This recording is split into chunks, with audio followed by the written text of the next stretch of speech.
Ladies and gentlemen, welcome to the first ever episode of Making TNA Great Again.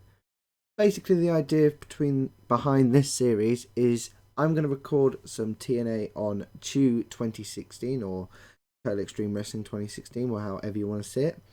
I'm going to keep these videos quite simple. The main things of them are there's not going to be a huge amount of background shown on the episodes. They're just going to quite simply be the impact and then the pay-per-view and a little bit of background knowledge. I'm starting with the roster just before Slammiversary, so the title changes haven't really changed, and obviously the roster is quite weak as it starts, but I will be bringing in new names as it goes.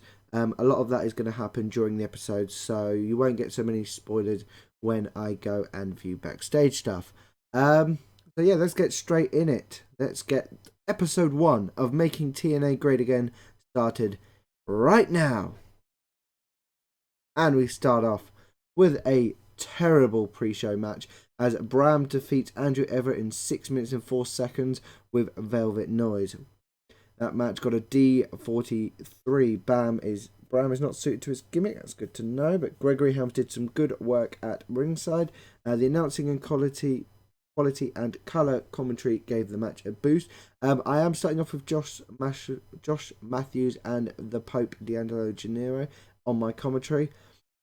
I will be looking at changing them though, because I personally am not a huge fan of those guys on commentary. I do enjoy others, but like I said, you'll see that happen playing out on Impact.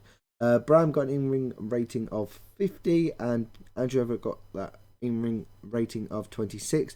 I think that's mainly down to the fact that Everett isn't over, but as a wrestler, I believe he is a very good wrestler. Work improvements. Andrew Everett is getting better at his technical skills, and dirt sheet wise, the main negatives: Brown for inconsistency, Everett for poor psychology, segment for bad booking decisions, and low experience for the announcing. But overall, not exactly a bad way to kick Impact. We then get another pre-show match as the American Wolves defeat the Tribunal. In a pre-show match that had decent wrestling but little heat, the Wolves defeat the Tribunal in 5:59 when Davey Richards defeats Basil Baraka by pinfall with the Tiger Bomb. Baraka is not suited to his gimmick. The colour commentary gave the match a boost. Edwards and Richards got a 63 and 68. Jax got a 30 and Baraka got a 33. The match in total had a C-55, which is quite a decent rating, I would say, for these guys. David Richards is improving in Rumble and performance, Edwards in performance, and Dax in performance skills. The main negatives: Dax for negative crowd reaction and poor psychology, and a low rating overall. But to be honest, Baraka didn't have a bad rating. Actually got a bonus, so that's a good positive for the Tribunal. And now we kick off the first ever episode of TNA, Making TNA Great Again, with an in-ring promo. I messed this up a little bit on the angle writer, so bear with me. This is the first ever time I've written angles, so bear with me on that.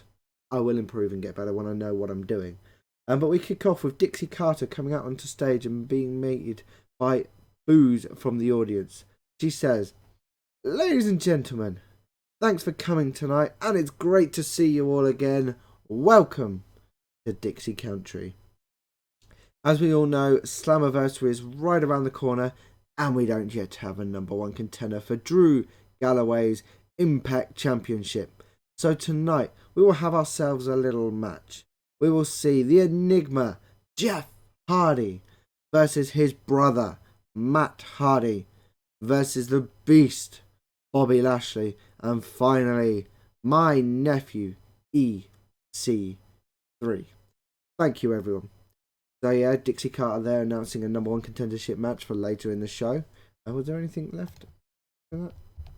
No, there wasn't. Announcing a match coming up for a #1 contendership at Slammiversary there, a 4-way corners match, or however you want to say it. C-55, not a bad rating actually for Dixie. Not a bad way to kick off the show with a C-. Dixie Carter didn't come out of it though looking very good. No work improvements. The bonuses for the announcing quality, but Dixie Carter got a bonus for a good gimmick. So yeah, not a bad way to kick it off. Dixie Carter getting better ratings than I expected. We join the announce team as Josh goes, "You heard it from Dixie herself, folks. The main event tonight, we will see Jeff Hardy take on Matt Hardy, Bobby Lashley and EC3, and the winner will take on Drew Galloway at Slammiversary. The Pope, I can't believe it, Josh. What a match that's going to be. It's a little unfair against my boy, Bobby Lashley. That was he's got to go through 3 other men to get a chance to win what should be his." So yeah, we're going with a bit of a heel Pope. Like I said, the commentary team will be changing up a little bit in the future, but we're going to kick it off with Pope and Josh there, though. Pope being that heel at the commentary desk. Josh continues with, "Well, that's your opinion, Pope. We are sure to have an unbelievable main event. But let's get tonight started with our first match." Little segment there where they just continue to hype up that main event, make sure people are really interested in it. No specific comments, no work improvements, and the dirt sheet had nothing, just as it's just the announcers basically running over the main event. Okay, so we kick off with our first match of James Storm versus Hayden O'Shea. An extremely short match. James Storm defeated Hayden O'Shea in 5 minutes and 20 seconds by pinfall with the 8-second ride. A D46 there. Color commentary gave this match a boost. James Storm got an in-ring rating of 57 and Hayden O'Shea with a 36. Basically just a little quick squash match there for James Storm. Get a little bit of momentum over Hayden O'Shea. Hayden O'Shea is improving in his rumble skills. And the dirt sheet had negatives. James Storm for holding back a poor gimmick in chemistry. Hayden O'Shea for holding back in chemistry. Segment for booking decisions and low experience. Obviously I'm not a very good booker looking at these. It's not going well so far. And in the next segment, after the match, we see James Storm in the ring celebrating after his last win, when all of a sudden he's attacked from behind from somebody in a hoodie. James Storm is laid out on the floor and the attacker removes his hood to reveal that it was the Miracle, Mike Bennett, under the hood. He stands there with a massive grin on his face, just smiling at the crowd. So yeah, Mike Bennett came out and attacked James Storm there. Kicking off a little thing between these two, a D plus 49. Mike Bennett is not suited to his gimmick. Maria Kanellis, though, helped Bennett through the segment. Mike Bennett and Maria Kanellis are a good pairing. They play off each other well. Well, it would be kind of awkward if they didn't. And the You Need a Miracle storyline has advanced with this segment. So yeah, these two are going to be having a little feud here. Mike Bennett and James Storm. Hopefully get Mike Bennett a bit over. I can see the guy being the future of the company. Somebody with the skills of him. No worker improvements. The main negatives were James Storm for a poor gimmick. Mike Bennett, though, got the positive. So, yeah, like I said, the future of the company there. We join EC3 backstage as he heads into Dixie's office. Ethan says, "Hello, Dixie. We'd love to say it's nice to see you, but we both know it's not. So, finally decided to give me my chance at the title we both know should be mine."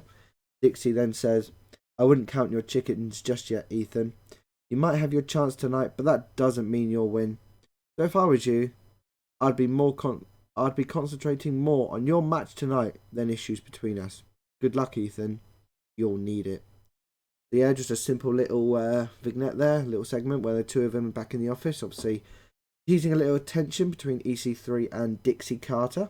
A D plus 48, a little bit disappointing for Ethan. He has one of those wrestlers that I always count on to get good ratings on this game. Ethan is not suited to his gimmick. The announcing quality and the colour commentary gave it a boost. The angle got the crowd hotter. EC3 came across well, but Dixie was very underwhelming. And the Carter inflicts hell on EC3 storyline has advanced with this segment. So yeah, a little spoiler there of storyline to come. No improvements. And the minus for the segment was the announcing quality with low experience. And on to the next segment.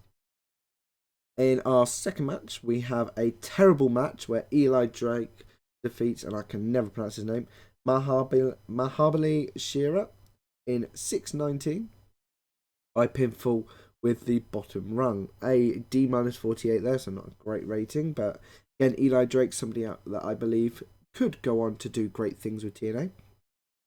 The announcing quality lifted the match. The commentary gave the match a boost. Eli Drake with an in-ring performance of 37 and Shira with a 28. So Drake, someone a project to be built on, someone that I believe that could go on far. I mean, he's got a decent enough gimmick there. The main negatives: Eli Drake for holding back and psychology, Shira for holding back, negative crowd reaction, psychology, and the announcing. And onto the next segment where basically Eli Drake is standing in the ring after his win against Shira, and he says, "My name is Eli Drake, and yet again you got to see me win another match. It's about a time you saw this man with some gold around my waist. Which gold? Well, I guess you'll have to tune in to Impact next week to see which will be mine, and you'll be able to call me Eli Drake, champion." So yeah, little promo there from Eli Drake, just basically saying that he wants to go for some gold. We don't know which gold yet. We'll find out next week. D minus a D 45 rating, not a bad rating, I guess. Again, someone that we're building, so ratings like that are to be expected, but not a bad rating. Could have been worse. The announcing quality was penalised for low experience, the only minus on that one. Next, we see Matt Hardy backstage facing a microphone. I'm pretty sure it's meant to be camera. And he has some words for us. So this is the I need to change the picture, but this is the broken Matt Hardy that we have here. Matt, so tonight I have a chance to become the #1 contender for the Impact Championship. Yeah, I can't do his random accent that he has at the moment on Impact. I don't quite get it. He's kind of trying to sound foreign, but not. But to get the chance, I have to go through three other men. Which 3 men, you ask? 3 men who will never be as good as Broken Matt. Yeah, it's sort of a little bit of a play off of his previous Big Money Matt gimmick. Firstly, we have the MMA wannabe Bobby Lashley, the man with muscles on his muscles, the Beast. Well, do you know what I do with beasts? I defeat them. I beat them, I stuff them, and hang them on my wall.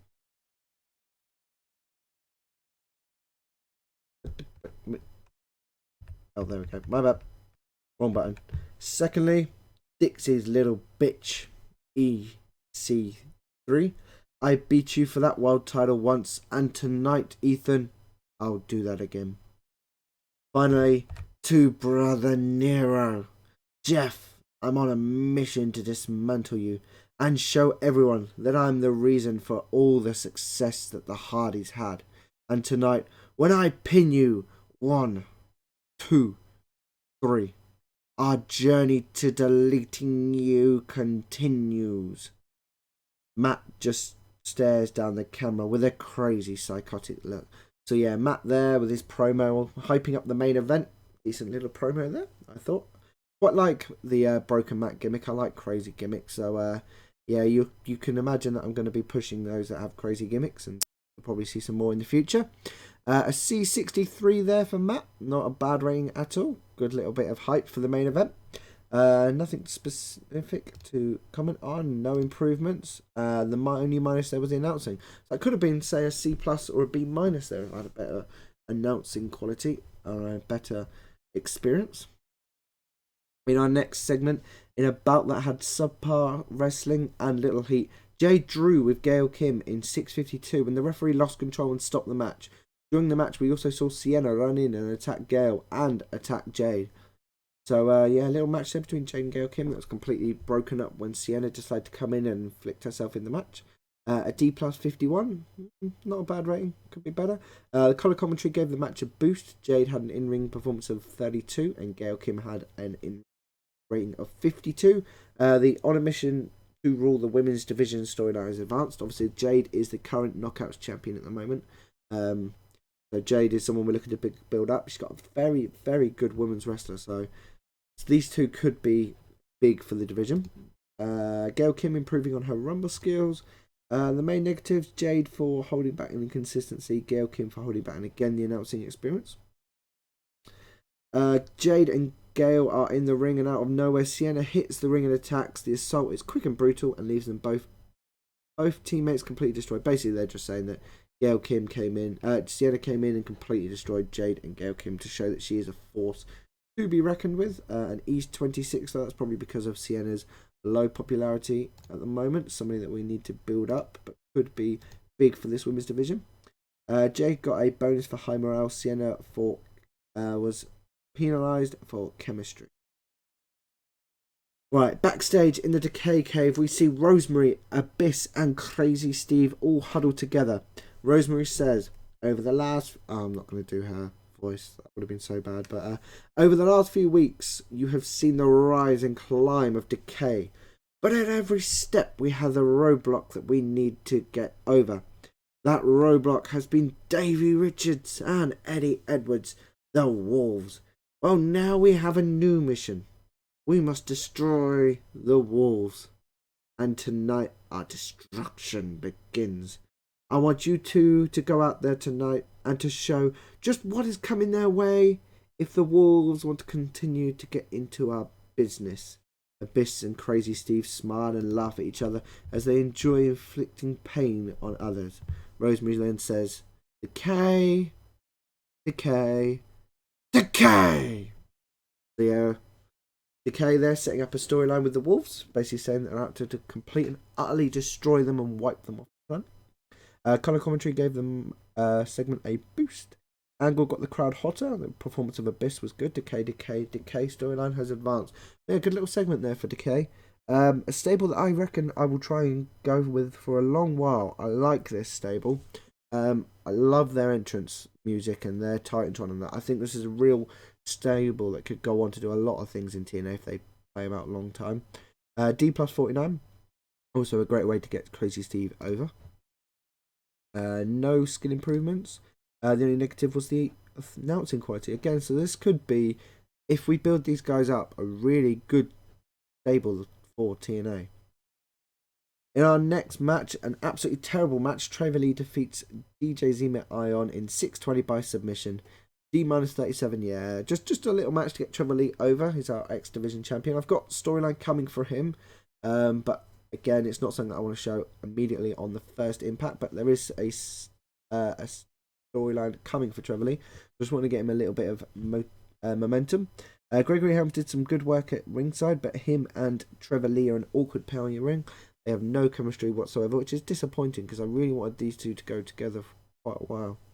DJ Zima Ion is not suited to his gimmick. He seemed off his game, and he also sustained a bruised coccyx, which is disappointing because DJ Zima Ion is someone I really wanted to push. I really like him. I think he's a brilliant wrestler. The announcing quality lifted the match, and the color commentary also gave it a boost.